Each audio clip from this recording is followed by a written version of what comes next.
एक सुबह एक मच्छर एक हाथी के आसपास गीत गुनगुना रहा था। फिर वह हाथी के कान में प्रविष्ट हुआ। वह जगह उसे बड़ी साफ सुथरी मालूम पड़ी, काफी बड़ा भवन मालूम पड़ा। उसने सोचा कि मैं अब तक व्यर्थ झोपड़ों में पड़ा रहा, अब इसी में निवास करूं। लेकिन शिष्टाचारवश उसने हाथी को खबर देना जरूरी समझा।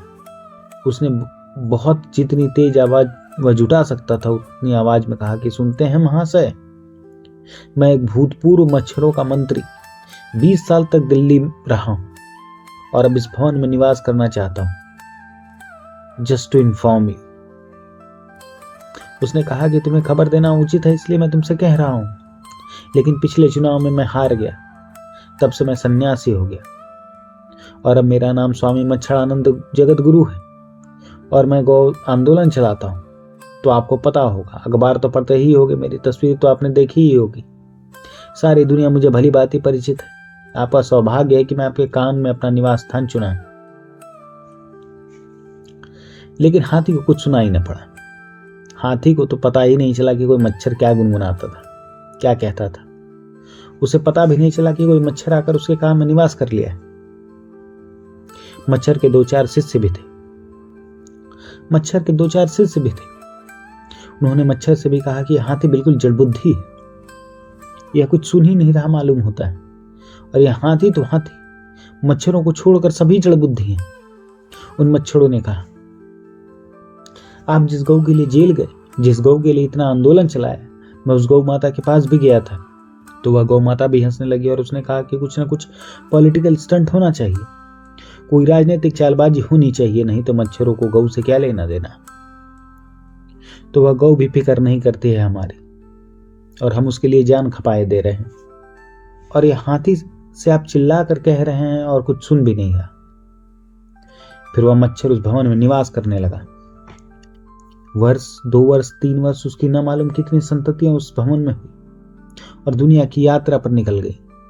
फिर 3 वर्ष बाद मौसम बदला, दिल्ली के निष्कासन का समय समाप्त हो गया, अज्ञातवास पूरा हो गया। उस मच्छर को वापस दिल्ली जाने का मौका मिला तो उसने उस हाथी को कहा कि सुनता है ए हाथी के बच्चे। मच्छर वह हाथी से कहने लगा कि हाथी के बच्चे सुनता है, अब हम यह मकान छोड़ रहे हैं। लेकिन हाथी ने कुछ भी न सुना। तो वह मच्छर बहुत जोर जोर से उसके कान पर पीटने लगा, आवाजें करने लगा, चिल्लाने लगा और 10-25 मच्छरों को बुला लाया। उन्होंने बहुत शोरगुल मचाया। जब बहुत शोरगुल मचाया तो हाथी को थोड़ा सा ख्याल आया कि कुछ कान के पास कुछ तो गड़बड़ी है। उसने पूछा, क्या बात है भाई, क्या मामला है, थोड़ा जोर से कहो। तो उस मच्छर ने कहा कि हम छोड़ रहे हैं यह मकान, 3 साल पहले हमने यहाँ निवास किया, 3 साल हम यहाँ रहे। तुम्हारा सौभाग्य है कि मैं मच्छरानंद एक्स MP एक्स मिनिस्टर यहाँ इतने दिन रहा, तो तुम्हें बता देना जरूरी है। तुम्हारा क्या ख्याल है, मैं मकान छोड़ रहा हूं अब।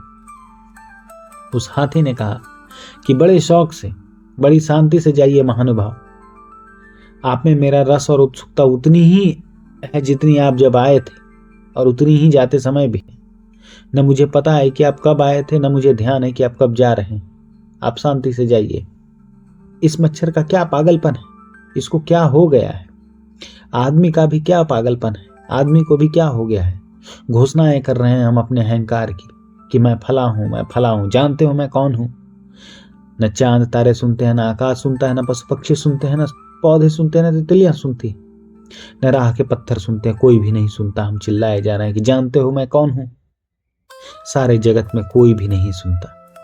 सारे जगत में इस चिल्लाने का कोई अर्थ भी नहीं है, कोई प्रयोजन नहीं है। हम किसको समझा रहे हैं, हम किसके लिए चिल्ला रहे हैं। लेकिन आदमी का सारा रस एक बात में है कि वह घोषणा कर सके कि मैं कौन हूं, मैं यह हूं, मैं वह हूं। चिल्ला चिल्ला कर मरा जाता है, दुखी हुआ जाता है, परेशान हुआ जाता है, पत्थरों पर नाम खोदता है कि मिट जाऊं तो मिट जाऊं, कम से कम मेरा नाम तो पीछे पत्थरों पर रह जाए। छोटे छोटे बच्चे जाकर रेत पर हस्ताक्षर करते हैं, सुबह लौट कर देखते हैं कि हवा में रेत बदल दिया है, पानी की धाराएं रेत को बहा ले गई है, सब नाम धुल गए।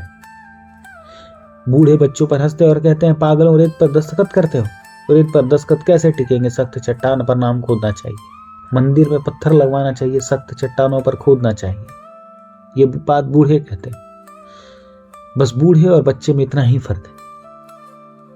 लेकिन बूढ़ों को शायद पता नहीं कि वे जो जिस चट्टान की बात करते हैं वह एक दिन रेत थी और एक दिन रेत भी हो जाएगी। बच्चे जरा सॉफ्ट मीडियम पर काम कर रहे हैं, बूढ़े जरा हार्ड मीडियम पर काम कर रहे हैं, लेकिन बच्चे और बूढ़े की वृद्धि में कोई फर्क नहीं है, कोई मतभेद नहीं है। बच्चे जरा सस्ते खिलौने से खेलते हैं, बूढ़े महंगे खिलौने से खेलते हैं, लेकिन चाइल्डनेस बचकानेपन में कोई फर्क नहीं है। जिस आदमी को अहंकार का ख्याल है उसकी बुद्धि बचकानी है,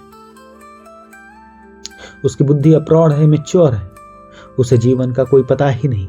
यहाँ लिखे हुए नामों का कोई ठिकाना है, यहाँ चिल्लाई गई घोषणाएं कोई सुनता है। यह पृथ्वी को ऐसा ही है कि आप आए और आप चले गए, चांद तारों को ऐसा ही है कि कौन ठहरा कौन मेहमान, किसके मकान किसने बनवाया किसने नहीं बनवाया, किसकी खबर किसकी विराट विश्व में कहीं गूंज। जिस आदमी को अहंकार का ख्याल है उसकी बुद्धि बचकानी, उसकी बुद्धि अप्रौढ़ है, मैच्योर है, उसे जीवन का कोई पता ही नहीं कि यहाँ लिखे हुए नामों का कोई ठिकाना है, यहाँ चिल्लाई गई घोषणाओं को कोई सुनता है। यह पृथ्वी को ऐसा ही है कि आप आए या चले जाएं, चांद तारों को ऐसा ही है कि कौन ठहरा कौन मेहमान बना, किसने मकान बनवाया और किसने नहीं बनाया।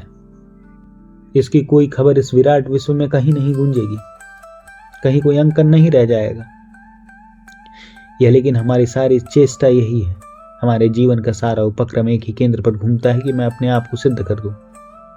जो है ही नहीं हम उसको सिद्ध करना चाहते हैं, और जो है उसको हम देखना नहीं चाहते। अहंकार असत्य है, क्योंकि अहंकार इसलिए असत्य है, वह यह कहता है कि आप यह सेपरेट एंटिटी। अहंकार इसलिए असत्य है कि उसकी घोषणा है कि मैं पृथक हूं। पृथकता एकदम असत्य है, इस जगत में कुछ भी पृथक नहीं है। अहंकार इसलिए असत्य है कि वह आपको तोड़ता है, जोड़ता नहीं है, जबकि आप वस्तुतः जुड़े हुए हैं, टूटे हुए नहीं हैं। क्या है आपका नाम? भीतर झांके पूछे कोई आपका नाम। कभी सोचा है इस बात पर कि मेरा कोई नाम है? एक एक व्यक्ति अनाम पैदा होता है, नेमलेस। नाम आदमियों की इजाद है, हमारे दिए हुए हैं। किसी आदमी का कोई नाम नहीं है, कोई नाम ही नहीं है किसी का। नाम सब हमारी खोज है, ह्यूमन इन्वेंशन है, आदमी के आविष्कार है। लेकिन इन आविष्कारों के इर्द गिर्द हम सारे जीवन को लगा देते हैं, सारे जीवन को लगा देते हैं, प्राण लगा देते हैं, शक्ति लगा देते हैं, सुख खो देते हैं, आनंद खो देते हैं, सब कुछ खो देते हैं एक दौड़ में कि मेरा नाम किसी पत्थर पर लिखा जाए, मैं मर जाऊं लेकिन नाम बच जाए। और हम पूछते भी नहीं कि मेरा कोई नाम ही नहीं था, तो मैं अपने नाम को कैसे बचा सकूंगा? बचेगा क्या? एक चक्रवर्ती सम्राट चक्रवर्ती हो गया, उसने सारा पृथ्वी को जीत लिया।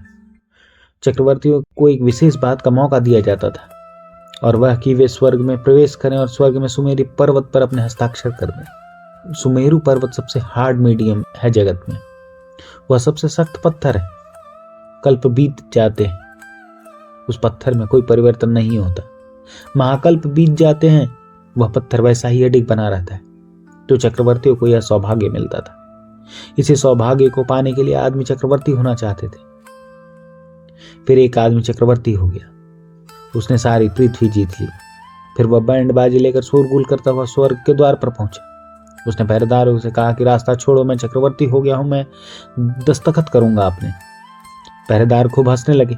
उसने कहा कि आदमी भी खूब पागल है, जिंदगी भर दौड़ धूप करता है इसलिए कि सुमेरु पर्वत पर दस्तखत कर दे, बस कुल इसलिए, कुल खोजबीन इतनी, कुल आकांक्षा इतनी, सारे जीवन को गंवाता इसलिए कि हस्ताक्षर कर दे सुमेरु पर्वत पर। फिर भी आप आए तो स्वागत, मैं तो इसलिए हूं, लेकिन आप अकेले ही भीतर जा सकते हैं, ये बैंडबाजी और यह फौज फंटा बाहर रहेगा। चक्रवर्ती निराश हो गया, क्योंकि हस्ताक्षर अकेले में करने में कोई मजा नहीं आता, सबके सामने हो तो मजा आता है, जितनी भीड़ हो उतना मजा आता है। अकेले में तो अहंकार की जान ही निकल जाती है, क्योंकि वह बिल्कुल झूठ। अकेले में चले जाइए तो खोजे से नहीं मिलेगा कि वह कहाँ है, वह पब्लिक ओपिनियन है, बिल्कुल झूठ है, लोगों की धारणा से निर्मित होता है, उसके अपने कोई प्राण नहीं है, अफवाह है। अहंकार इससे ज्यादा कुछ भी नहीं। इसलिए जितनी बड़ी भीड़ हो अहंकार उतना मजबूत हो सकता है, उतनी बड़ी अफवाह फैलाई जा सकती है। राजा निराश हो गया, लेकिन उस पहरेदार ने कहा, आप निराश ना हो, जब आप भीतर से लौटेंगे तब आप समझेंगे कि मैंने कितनी समझदारी की सलाह आपको दी। कि लोगों को बाहर ही छोड़ जाए। अभी आपकी समझ में नहीं आएगा, कृपा करके भीतर चलिए। राजा अकेला छेनी हथौड़ी लेकर भीतर गया। विराट पर्वत है जिसकी श्रेणियां कहाँ शुरू होती हैं कहाँ समाप्त होती है कुछ पता ही नहीं चलता। फिर निकट पहुंचा। उस पहरेदार ने कहा कि महाशय एक निवेदन करता हूं, पहाड़ पूरा भर गया है, दस्तखत करने के लिए कोई जगह नहीं है, इसलिए आपको कोई नाम मिटाकर दस्तखत करना पड़ेगा। चक्रवर्ती हो चुके बहुत, वे दस्तखत करके पहाड़ भर गया है बिल्कुल। अब इसमें कोई खाली स्पेस, कोई खाली जगह नहीं है कि जहां आप सीधा दस्तखत कर दें। तो पहले 2-4 नाम साफ करिए फिर दस्तखत करिए। राजा ने कहा क्या कहते हो? मैं तो सोचता था कि मैं कोई बड़ा काम कर लिया है, मैं चक्रवर्ती हो गया। क्या यह अंतहीन पर्वत भी भर चुका है हस्ताक्षरों से? इतने चक्रवर्ती हो चुके हैं, जगह नहीं बची पहाड़ में। पहरेदार कहने लगा कि मेरे पिता भी यहाँ के पहरेदार थे, उनके पिता भी, और मैंने हमेशा उनसे यही सुना है कि जब भी कोई चक्रवर्ती आता है जगह साफ करनी पड़ती है। यह कभी भी खाली नहीं रहा, यह कोई आज भर गया हो ऐसा नहीं है, यह हमेशा से भरा हुआ है। इतना अंतहीन काल बीत चुका है, आश्चर्य नहीं है कि भर गया है। आप मिटाइए, हमेशा मिटाकर ही दस्तखत करने पड़ते हैं। उस चक्रवर्ती ने कहा कि व्यर्थ हो गया दस्तखत करना, क्योंकि मैं तो सोचता था कि मैं कुछ अनूठा हूं, दस्तखत हो जाएंगे, मजा आ जाएगा। यहां तो कोई अनूठे का सवाल न रहा, फिर मिटाकर दस्तखत करूं, कौन पढ़ता होगा इन दस्तखतों को? उस पहरेदार ने कहा कि महानुभाव, सच्चाई तो यह है कि अपने हस्ताक्षर को आदमी खुद ही पढ़ता है, कोई दूसरा पढ़ता ही नहीं। खुद पढ़ लीजिए और मजा ले लीजिए। दूसरे आदमी को अपने हस्ताक्षर में रस है, आपके हस्ताक्षर में क्या रस हो सकता है? तो लिखिए, पढ़ लीजिए और मजे से जाइए, और यहाँ कोई दूसरा उपाय नहीं। फिर उस सम्राट ने कहा कि फिर दूसरे नाम को पूछ कर लिखो, क्या पता कल कोई आए और मेरा नाम साफ करके लिख जाए। वह सम्राट बिना लिखे वापस लौट आया, और उस रास्ते में अगर पहरेदार को धन्यवाद किया कि अच्छा हुआ कि तुमने मेरी भीड़ भाड़ बाहर रोक दी। वे सब यह हालत देखते तो मेरा सब पानी उतर जाता। उस पहरेदार ने कहा कि परमात्मा ने इसलिए यह नियम बना रखा है कि आदमी अकेले ही आकर जाए, भीड़ भाड़ न लाए। भीड़ भाड़ को पता चल जाए तो बड़ी बदनामी होती। लेकिन हम सभी इसी कोशिश में लगे रहते हैं। सारी कोशिशें हमारे जीवन की क्या है, एक निचोड़ में क्या है? इतनी कोशिशें हैं कि मैं अपना नाम लिख दूं। यह नाम लिखने की चेष्टा, यह अहंकार का भाव अद्वैत की तरफ कैसे उठने देगा? इसलिए 3 बातें आपसे कही हैं। 2 बातें कही हैं, एक निरंतरता का बोध, विस्तार का, एक इकट्ठेपन का, समग्रता का, संबंधता का बोध, और तीसरी बात अहंकार को विदा, अहंकार के पागलपन को विदा, अहंकार को हाथ जोड़ लेना है कि क्षमा कर दो मुझे, कृपा करो मुझ पर, झूठ हो बिल्कुल, तुम एकदम असत्य हो, एकदम असार हो, और तुम्हारे इर्द गिर्द अपने जीवन को समाप्त नहीं करना चाहता, मुझे क्षमा कर दो। जिस आदमी के जीवन में, जिसकी चेतना ये 3 बातें स्पष्ट हो जाती हैं, वह तो अद्वैत भाव को उपलब्ध हो जाता है। यह तीसरा सूत्र है। इस तीसरे सूत्र का जहां द्वार खुल जाता है, वो व्यक्ति वहां बन जाता है जिसे हम ब्रह्म कहते हैं। वहां उसे पता चलता है कि हम ब्रह्मास्मि। वहां वह ज्ञान पाता है कि मैं ब्रह्म हूं, ब्रह्ममय है, सब एक है, कोई भेद नहीं, कोई अंतर नहीं।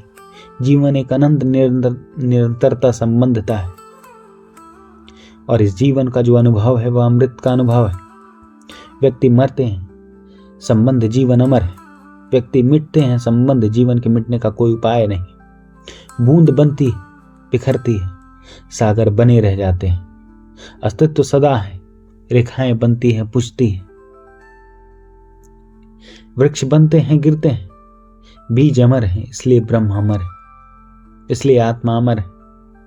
अहंकार मरण धर्म है, आत्मा अमर है। भूल कर भी मत सोचना कि आप अमर हैं। आप हैं तभी तक मृत्यु है। जिस दिन आप नहीं हैं उस दिन अमृत है।